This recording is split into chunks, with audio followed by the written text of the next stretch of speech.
Hey there and welcome. Today we're going to be talking about the functional trainer seated cable row, and we're going to be taking a pronated grip with this variation. So I highly recommend this exercise for people who are looking to work their back muscles.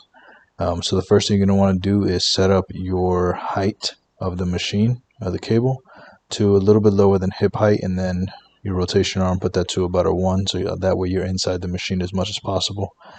And then choose the appropriate weight. You can actually go kind of heavy with this one, but start off light and then make sure you can do 20 repetitions and then start to slowly increase the weight every other week.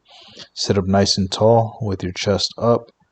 You don't want to be leaning back while you're doing this. Try to actually have a slight forward lean, and you want to come to a full extension as you're lowering the weight, and you want to make sure you're squeezing your back when you're pulling the weight back.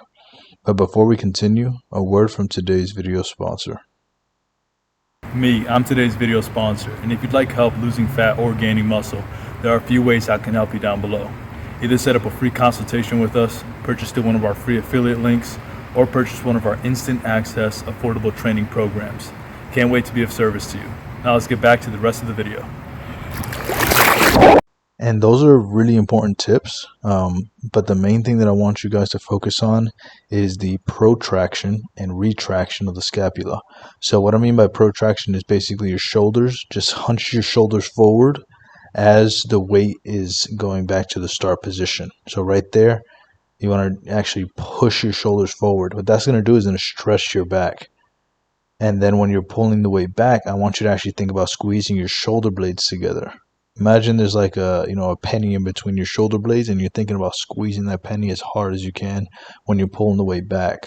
So you want to protract as you're going forward and retract as you're going backwards. So let me just give you a visual here.